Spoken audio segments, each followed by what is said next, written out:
Well, hi, good morning. Thanks so much for joining me in my shop here.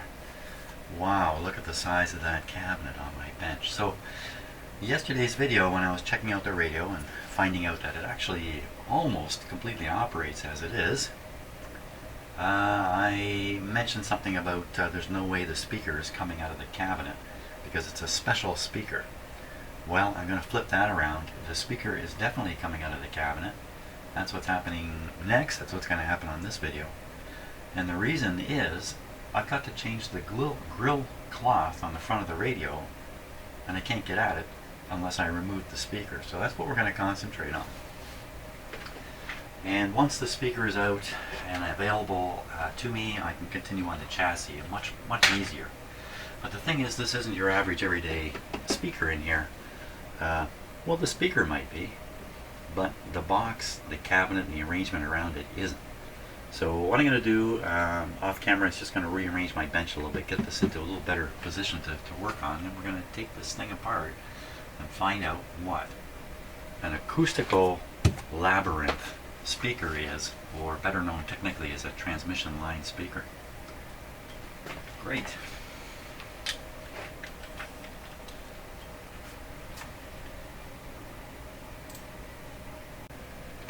Okay, let's take a look at this speaker here. Acoustical Labyrinth. Let me just put the camera closer. We'll read what it says. Now, I think I covered this on a quick yard sale video when I first got this radio, but I certainly didn't take a really close look at it. So, now, Acoustical Labyrinth. Okay, so there's the labyrinth. Actually, it's this way. Around the sides. Out this little vent. The vent is right here. I can feel it. It's right under this part of the box here. We're going to take this board off. By the way, the whole objective here, there's two objectives. One is get the speaker out so I can continue working on the chassis. Because there's nothing I can do about this cord. I don't want to try to extend this cord or do anything. I don't have any kind of extension plug. So, and I can't have this big cabinet up on my bench here while I'm working. It's just not going to work out. The other reason I got to take it out is to get this board out. This board has, look at the dust flying around in here, it has the cloth attached to the other side of it, a bit of the cloth poking up here. That's why it's got to come out. Now, even though it looks like these are all wooden boards here, look at those musical notes just traveling along. This is actually made of cardboard. This material is cardboard, and inside here is basically a cardboard box. Now, one of the principles of this kind of the basic principle, the overall principle of this, and I have to get another little speaker out here and kind of demonstrate this a little bit. I'm not a speaker expert. This is my understanding of the problem with having a speaker just out like this. So if we played this little speaker, it would sound like a restricted range of frequencies come out of it. Not much bass at all. You wouldn't hear much bass at all. It's not because the cone isn't moving. The cone is moving, but the air isn't making it to your ear. When you just have a speaker out in the open like this, you'll hear the high sounds because the high sounds project away from the speaker quite easily, the high frequencies. But the low frequencies do something undesirable. So if you think about it, the speaker's trying to shove the air out, trying to shove it out. And on low frequencies, where the cone is moving very slowly, like maybe 100 hertz or lower, some of that air, instead of the wave being pushed outwards, will simply slip around to the back of the speaker, because as the cone, for instance, moves forward, it generates a low pressure zone behind the speaker, and it sucks air. So what you'll end up with is the bass air basically slipping around the edge of the speaker. You want to stop that. So how do you do that? So you can put a board, you can put this on a board, on a board. Like you can picture a board. See, an endless, infinite board. And that way, none of the air back here can contact the air in the front. And all of the air that's pushed forward by the speaker, regardless of frequency, will be pushed forward. None of it's going to leak around the back. You know, if you think about it now, think about this. You're out in your canoe. Hopefully you've been in a canoe or a rowboat. Hopefully you've pulled a paddle. Most of us have at some point in our lives. When you pull the paddle slowly through the water, you don't feel much push against the water, do you? You pull a little bit harder, you start to feel the water.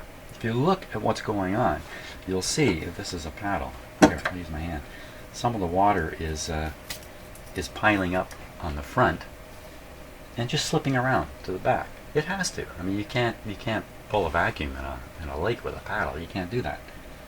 In fact, all the water eventually goes around to the back. But you pull hard enough and a new thing takes place. You'll create vortexes, usually right off the end of the paddle. When I was a kid, I'd be in a boat when we were out at the cottage in the summer. I'd pull on the paddle, I'd see the little tornado vortex. And it would just kind of drift off the end of the paddle and disappear into the lake and go away. That is what you are actually pulling the paddle against. That is where the energy is being stored, okay, into that vortex rather than leaking around the edge of the paddle. I suppose similar things are happening with speakers. You can't see these things at all. Just an interesting thing about what you're actually pulling against. You are charging up the tornado of water. That is what you're actually putting energy in as you pull back. Anyway, I'll leave that for you to ponder. Now, getting back to the speaker. So, of course, we can't put an infinite board. You'd have awfully large speaker cabinets. A cabinet. So why don't we put a smaller board and put the whole thing in a box? We put the whole back of the speaker in a box, which is what's done all the time. When you buy a speaker, it comes in a box. Those boxes have some unusual things done to them. Some of them are sealed airtight. A lot of them are just sealed airtight. If you're buying a decent speaker, they will have taken time to seal it airtight. Or they may have carefully cut a hole in it of a certain size and placed a tube back into the speaker, and that's a ported speaker.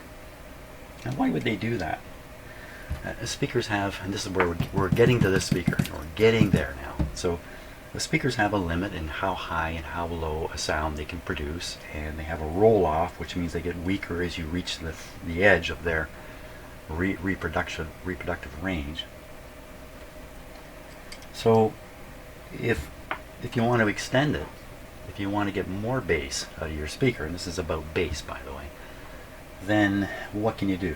Bigger speaker, better speaker, something like that. But there's some tricks you can do in the box that you put the speaker in. One of the tricks is to try to get the air on the back of the speaker to, in the end, help the front of the speaker, which sounds a little ridiculous at first, but if you can capture the air on the back of the speaker, delay it a little bit, delay the wave, the push, delay it a bit before it comes around to the front, you can get it back in phase with the front. So you have the back and the front pushes forward, the back comes forward with it, because after all it's the same thing, right? It's the speaker cone. You've got air moving in an incorrect direction. Actually, it's not moving in the same direction, isn't it? Anyway, you know what I'm getting at. I won't get lost in my own thoughts here. So the trick, though, is you must delay the air. You must give it a journey to take before it comes out of the speaker. So at a certain frequency, maybe around 60 hertz, 50 hertz, 40 hertz, somewhere down there, these things line up and help each other. The wave from the front and the wave from the back. You can extend the bass beyond the natural range of the speaker, so to speak, or boost the speaker where it's starting to get weak. Those all speaker cabinet people are doing this kind of stuff all the time. I'm sure there's even more techniques than what I've described. Just a ported, tuned port speaker. And now what about this one, the transmission line speaker? So what are they doing here? So they're taking the sound off the back of the speaker. They're catching it in these cardboard tubes, I guess you can call them. Forcing it down through this journey.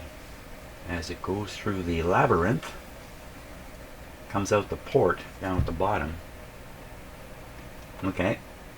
Would you believe they must have this designed? I would hopefully they've got this thing designed in such a way that when the air comes out at the bottom, up in the bottom down here, it is in support of what the air is doing at the front of the speaker at a low frequency, such that you get even lower frequencies reproduced in such a way you can hear them. That's one thing it's doing. It's allowing the bass to come out in phase with the treble at a certain frequency, low frequency. The other thing it's doing is it's trying to quiet all the higher sounds, all the treble. The reason for that is because the phase relationship as you go up in frequency is going to change. And at some point, what's coming out of this port is going to do the opposite of what they want. It's going to interfere with the front wave and actually quiet the speaker down. This is a very challenging thing to come up with.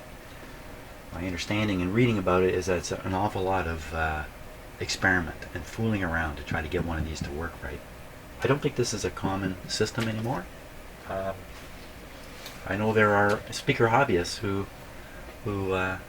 work on this now. If you look who are messing around with this concept of the speaker, I'd never even heard of it before, because the official term is transmission line speaker.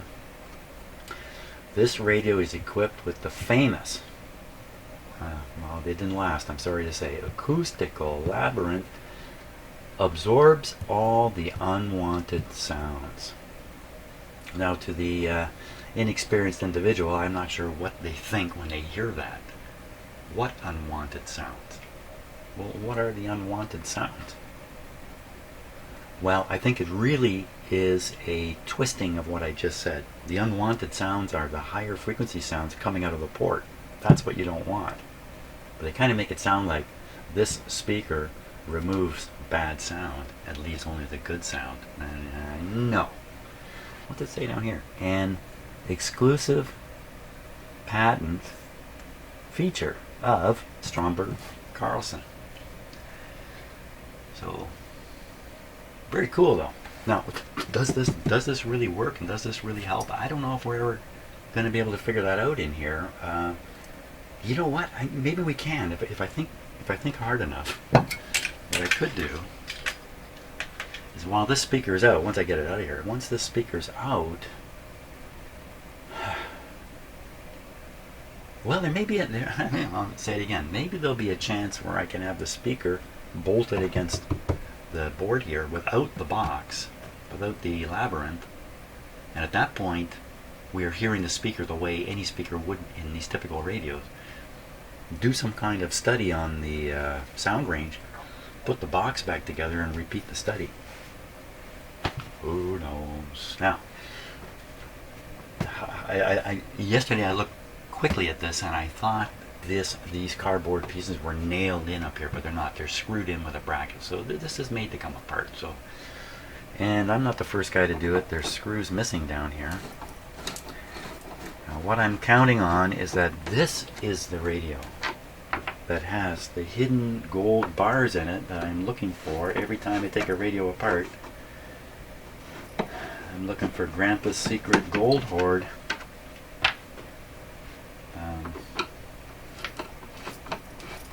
There was a time where gold was confiscated in North America. I'm not exactly sure when that was now. It was during the Second World War, maybe? I'm not sure. Better not say any more, because I may have the story all wrong. This screw's not even in all the way. Why did they leave them out part way? Why would somebody do that? This one's in.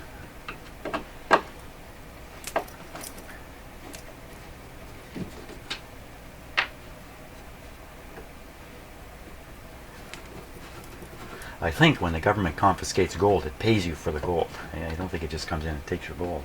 It doesn't give you anything. I think you get cash. Okay, this looks like it should come off.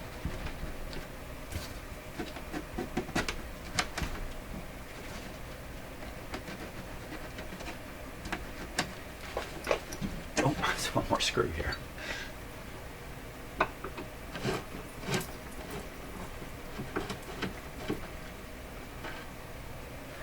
Now this whole construction should be done to be airtight. You don't want any air leaks coming out.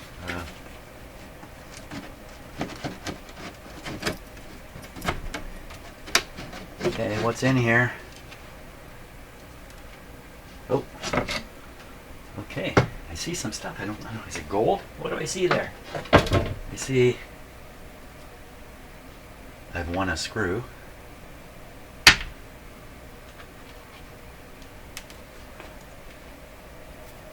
A green stick pin.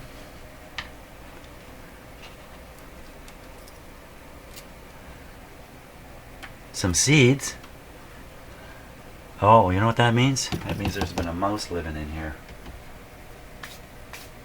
Okay, so here's the box. Wow, this is quite the construction. This is cardboard. Doesn't appear to be.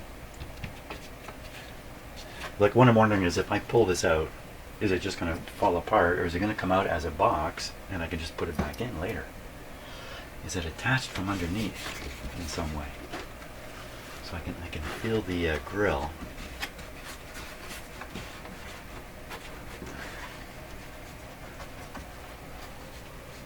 You take the entire thing out. Box, speaker, and board, they all come out together? I can't imagine that. Okay, where's it loose at all? A little loose down here.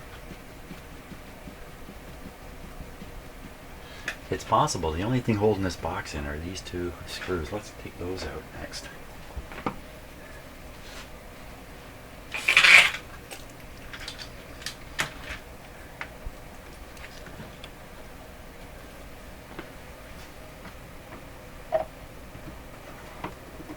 Now this may be the first time this has been removed.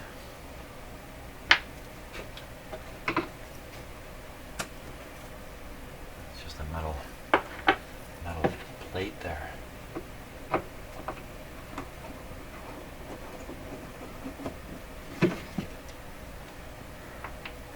Okay, so I can see some cloth here. It's probably felt. I'm trying to seal it up really good. All this is going to be disrupted when I pull this away. So I don't see any other screws holding this box. So let's tug on it a little bit. Oh my gosh, the whole cabinet's rocky here.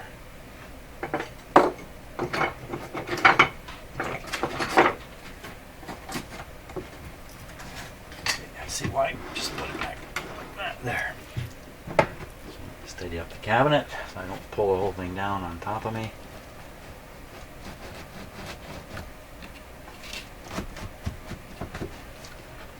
It appears to be just sitting in here.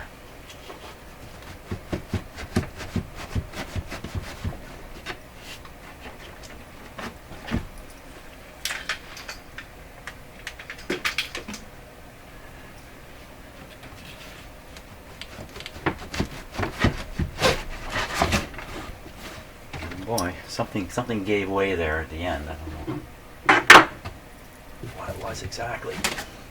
Oh my gosh, fantastic. Look at that.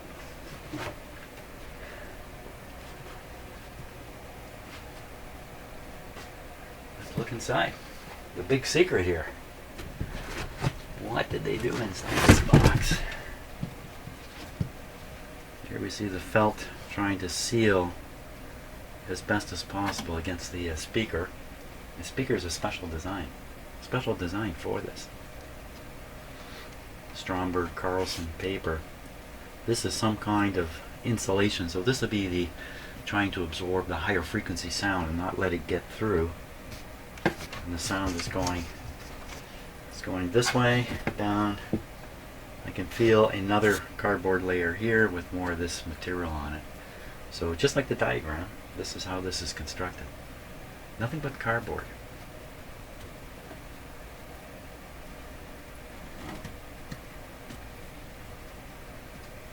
Nothing but cardboard and a lot of dust. Okay, well that came off really easy. Let's set aside. Where's the gold? Is there gold? There's no gold. No gold. How disappointing. There is something, there's another little surprise in here. What's this?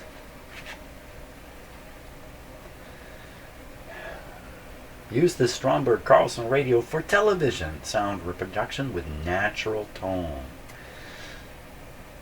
It will operate with any television picture receiver and sound converter or television attachment. It says the same thing. In Canada, usually when you flip something like this, it's English on one side and French on the other, but not here. So, anything else hidden away in here? Candy wrapper? Candy wrapper. Sounds like a good stage name for a singer. Just digging in here. Maybe there's some very small bars of gold. No. Shell? So we know mice have been in here. Oh, I think this is... Is that a mouse turd? Okay. But the bigger picture, this cabinet is in great shape again. Now we see the speaker and the speaker board. Excellent, excellent. Speaker, oddly enough, that's really odd. The speaker is only held by this one water bolt. This bolt is protruding through the front of the radio. Right through the grill. There's a bolt sticking out. Now, what kind of stupid arrangement is this? You know, this doesn't look right at all. They put a large lock washer on here, but the teeth part of the lock washer is not grabbing anything here. What? So, how exactly it gets to be like this, I don't know. Why didn't they screw in all around the edges here? Because you want the speaker to be firmly attached to this board. This is the baffle board, right, which is keeping the front air from reaching the back air. You know, that's pretty good in itself.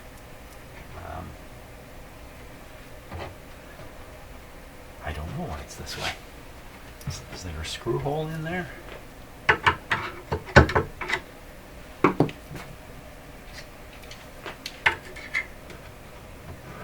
I think there is. Well, we're going to take this off in a moment anyway, so we're going to find out what's going on. Okay, a moment's gone by.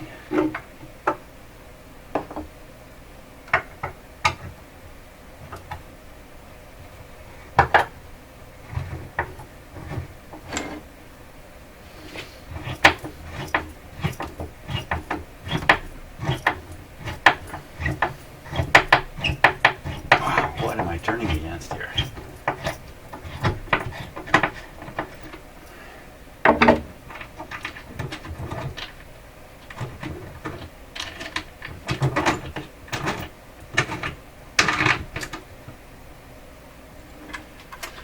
See, there's another spot here.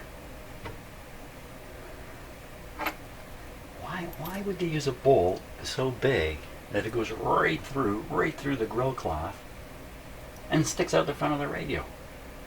And then why wouldn't they put one in here where there should be one? So my answer to this question, I'm not the first guy to take this off. And whoever did it before me, when they put it back together, couldn't find the original bolt. Scrapped around their shop and found this, and one was good enough as far as they're concerned. That's really a bad move, because the speaker, if it's loose at all, it can rattle. You get buzzy, rattly sounds where, you know, at certain resonant points. Let's just look at the speaker here too. Of course, it's in absolutely perfect shape, so it looks beautiful. This is still as soft as can be. Wow, the surround here is just as soft as it can be. It's felt. Wow, okay, that's in great shape. Let me put it here where it's safe.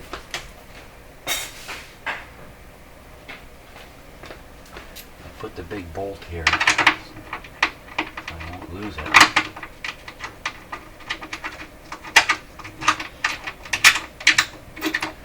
I might as well go ahead and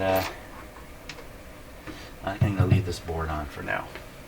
I think what I'll do is I'll vacuum it out, set it aside, and we'll put the chassis back up here, plug that speaker in it, and get it operating, make sure everything's working, and we're ready to go on the next phase of this process. So this went very well this morning. I was very nervous about digging into this cabinet.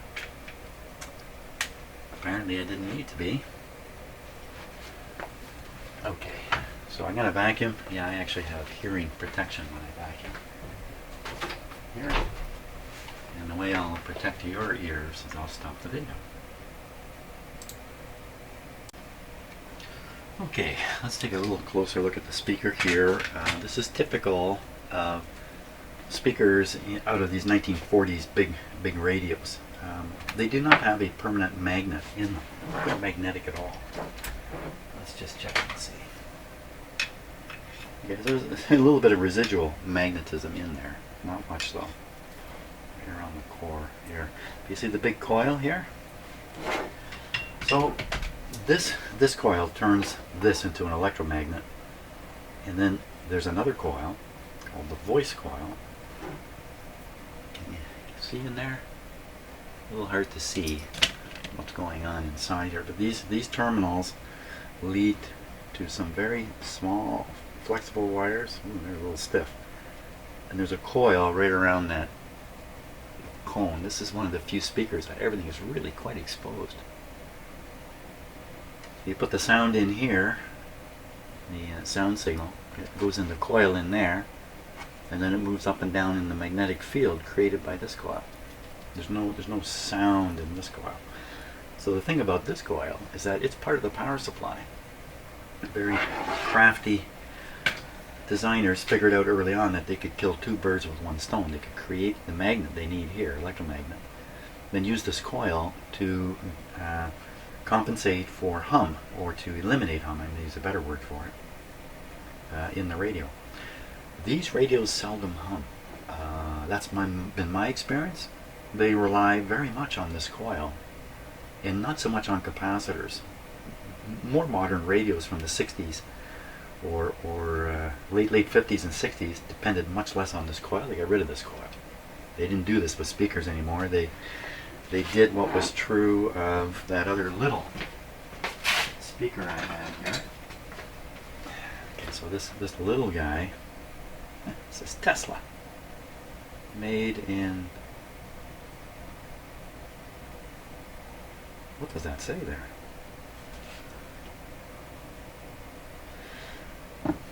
Okay, just a small distraction. I love distractions. I live for distractions.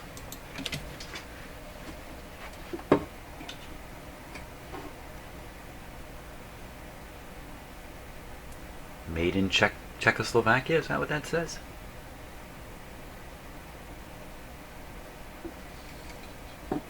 Hang on one second. Just bear with me here, and my curiosity is killing me. Let's get a little closer to it. Okay, let's try this.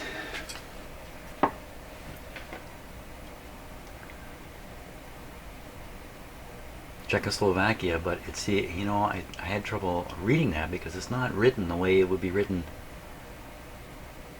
here. It's written in a little more, I don't know what language, I don't know what to say. Russian, Czechoslovakian, Slovak, I don't know what language that would be. Okay, anyway, enough of that. So this speaker though has the permanent magnet in it. That's why I dragged that out for some distractive reason.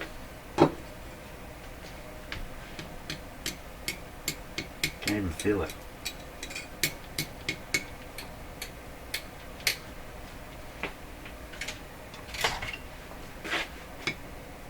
There we are, I can feel it now. About the same, actually. Okay, enough of that on the speaker. Let's plug them in.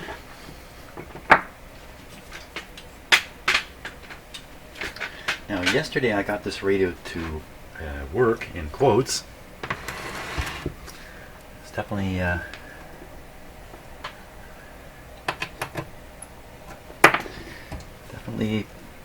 picking up something, but it didn't pick up any stations. And another thing that's very curious here is the schematic I found for this radio, and I'm pretty sure I don't have quite the right one. Claims it's got FM.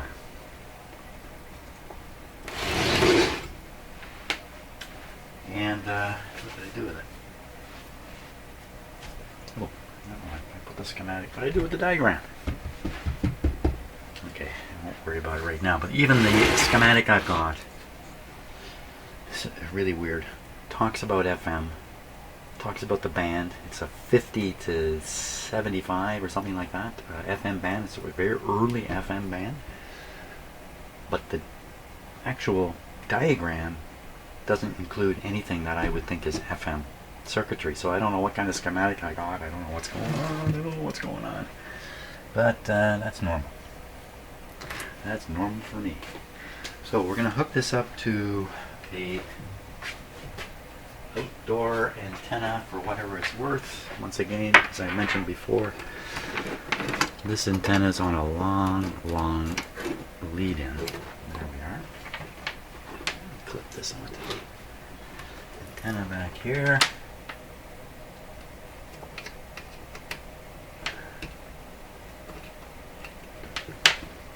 In the end, I think I'm going to use the signal generator to now with the speaker hard down on my bench like that, we're not going to hear too much from it. So I'm just going to prop up one edge, kind of break the air seal under here so we can hear a little bit better. Down. Are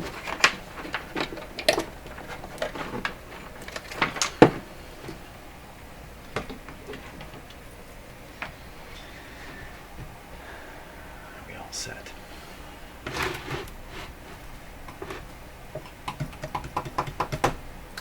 I think we're all set.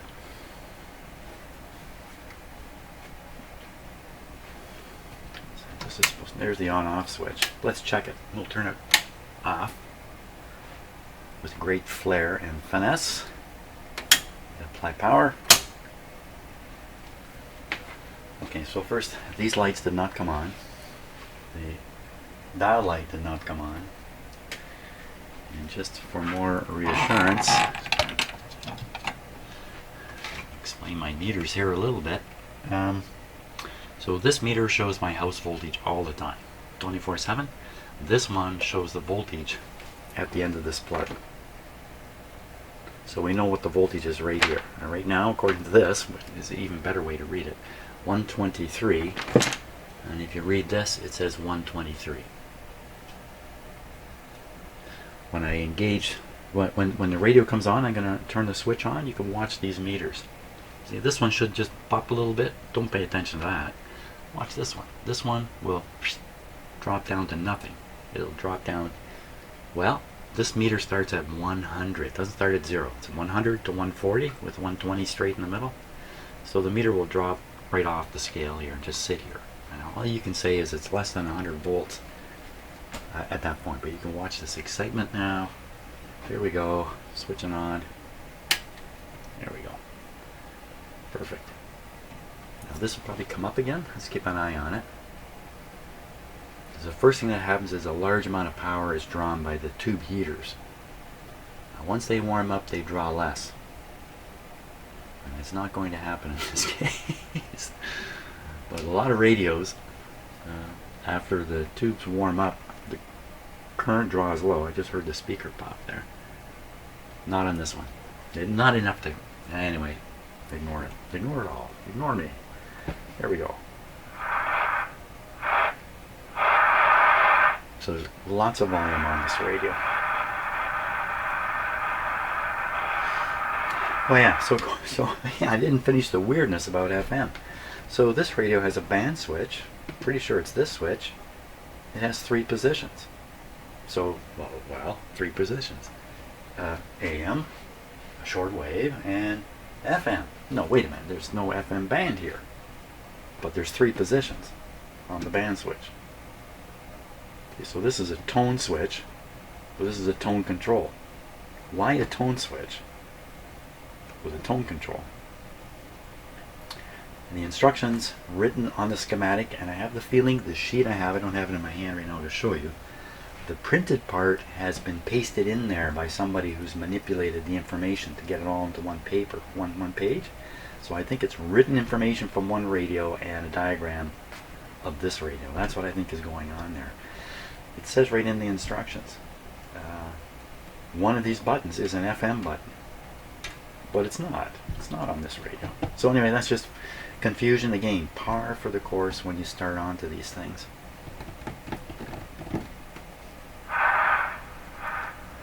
So having said all that, I also found the 3 positions on this band switch. The leftmost and the rightmost are silent on the radio, but the vertical one, the one where it is right now, the center setting, appears to engage the AM. I think I fed it. Didn't I feed a signal in yesterday? Can't remember. But we're going to do it again anyway. So we just let this stuff warm up while we tune around.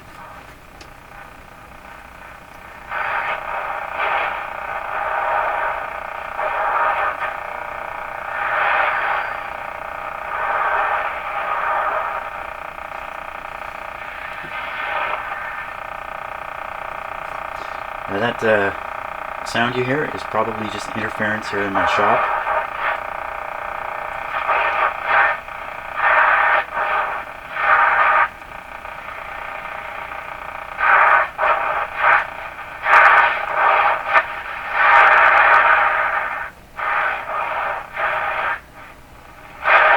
The radio's getting more sensitive as I get up towards the higher end.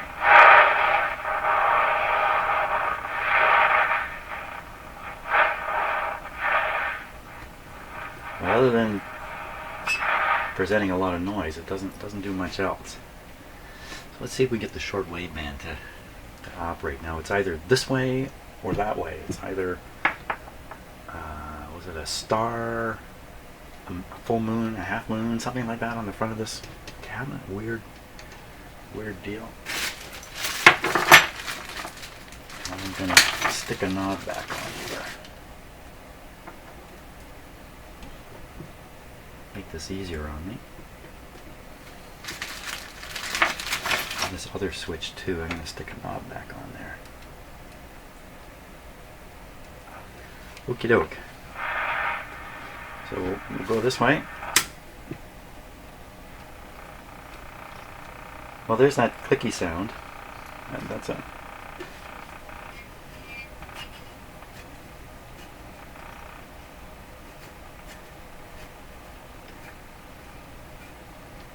Not much more than that.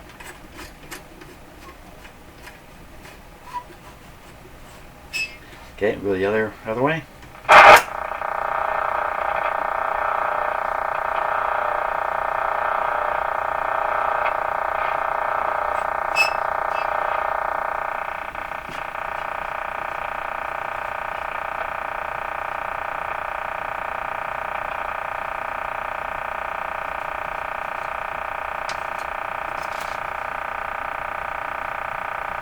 Terrible. I don't know about that noise.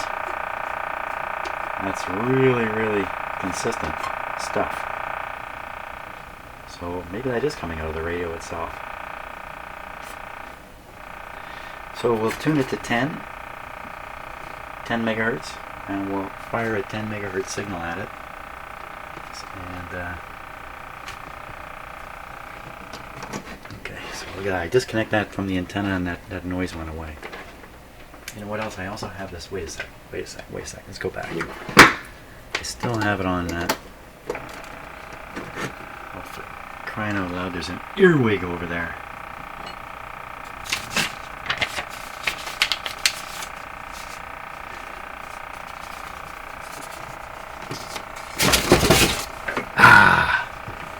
Got away. That would be earwig number 2 in my shop today. Okay, so I put it back on the antenna, and the reason I did that was because I don't have the radio on full power yet, so I'm going to turn it down a little bit. Full power.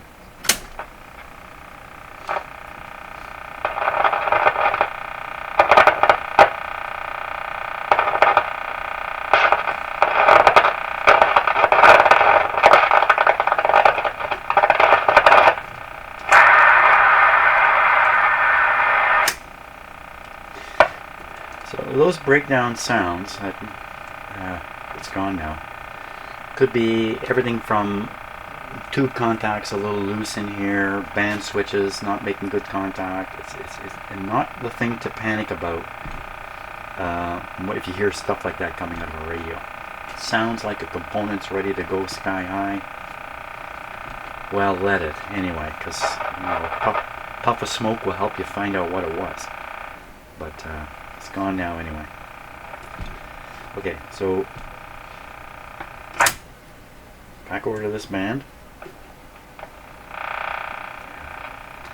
I wonder what that interference actually is. Well, I can see the heater's on in the Magic Eye there. I can see it through here, so I don't see the green light of the Magic Eye, but I see the heaters going. I don't think we're going to get anywhere here. Okay, back to 10.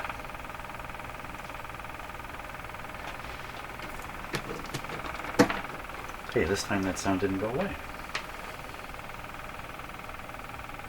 Just chalk it up to all the strange stuff that happens in here. Okay. So now we are putting a signal of 11.2 into here. Okay, it's a moderately low level signal.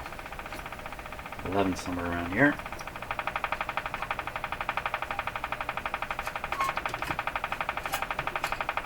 No hint. Let's try this way.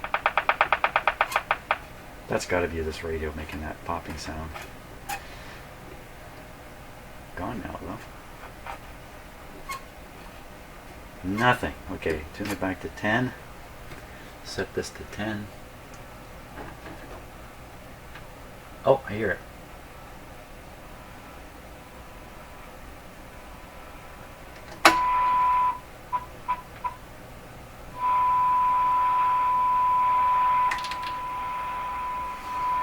So that's okay now. So we got the control turned all the way this way, and we can be pretty sure that I'm tuning in what I'm tuning in. Does that make sense?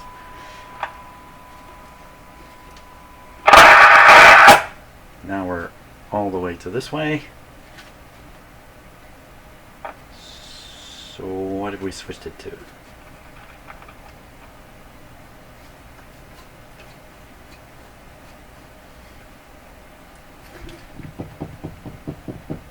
I wonder if the FM part was a separate module that somehow was, you if you wanted FM, you bought this extra module, but there's nothing on that. I don't know.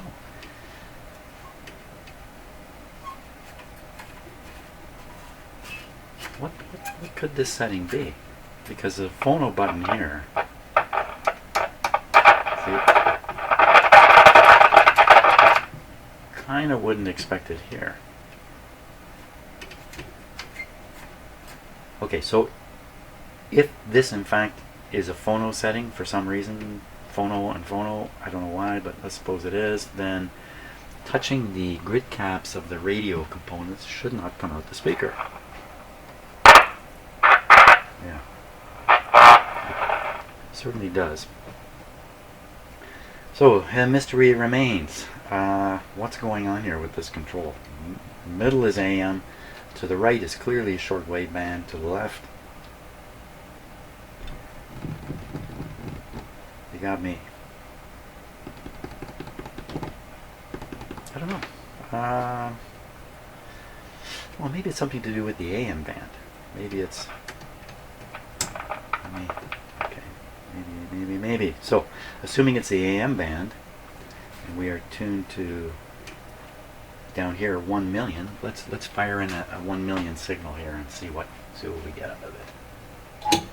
Oh, stay there. 1 million. Don't stay there. There we go. Okay, so this is right around where this is tuned. Volume's up full. Signal strong. Nobody home. So for now, what we'll do is we'll say, okay, don't know what this is when it's turned to the left. AM straight up, shortwave over there. If I find a switch on the schematic, maybe I can sort out what it's doing. But very good. So the radio's working. It's just really weak. Why is it weak? Probably weak components and probably alignment problems. And solve those two things, and presto, we're going to have a good radio here. Okay, that's good enough again for today. Thanks so much for watching, and we'll get at it a little more serious tomorrow.